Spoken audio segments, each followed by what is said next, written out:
Thank you, Mr. Speaker. I just wanted to take a moment to thank Representative Hall for his comments.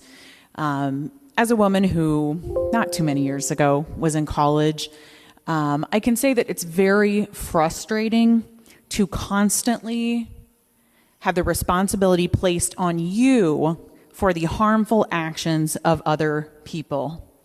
Some of you in here, maybe you're my age, maybe you're a little older, may remember the popular song by No Doubt, Just a Girl. And in the song, Gwen Stefani sings, "The moment that I step outside, so many reasons for me to run and hide." How many of you walk around with your head full of things like looking over your shoulder, not going out at certain types of the day, worrying about what you're wearing, worrying about people you know harming you? So I really appreciate that Representative Hall has brought up that we have information, we have research on gender-based violence, and that all too often we put the focus on victims to somehow not get raped when we should be talking to young men about not raping people. There are a lot of different ways that we can start to interrupt the culture that has inspired this debate today. We can teach affirmative consent on our college campuses.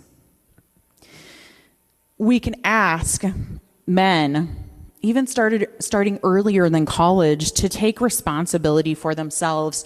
And indeed, people in this chamber today who hope to protect women and create a better and more safe culture for women can participate in this. You can think about next time you're going to engage in so-called locker room talk. You can interrupt this when other people around you engage in this type of talk that may involve seizing control over a woman's body. Has anybody ever heard the term struggle cuddle? That's a term for rape that somebody used around me, and I said, whoa, oh. And that person said, oh my God, can't you just have a sense of humor? I can't tell you how many times women get told, why don't you just have a sense of humor? And that's another one of my concerns with bills like this.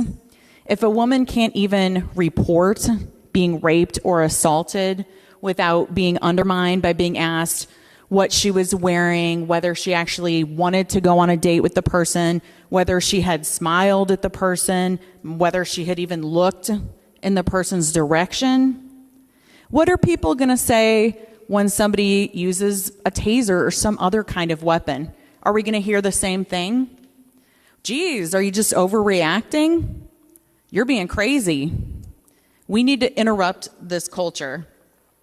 And we need to reinforce to people starting at a young age that you are not entitled to another person's body. You are not entitled to touch people without consent. It doesn't matter if you came to their birthday party. It doesn't matter if they smiled at you or talked to you online. Maybe you went on a date. You are still not entitled to do whatever you want with that person's body. And if that person declines your invitation or rejects you, it is not justified for you to then take power over that person. So I really hope that we will think in a more robust way about the things that we can do to stop rape culture in this country, because we can all be a part of that. Thank you.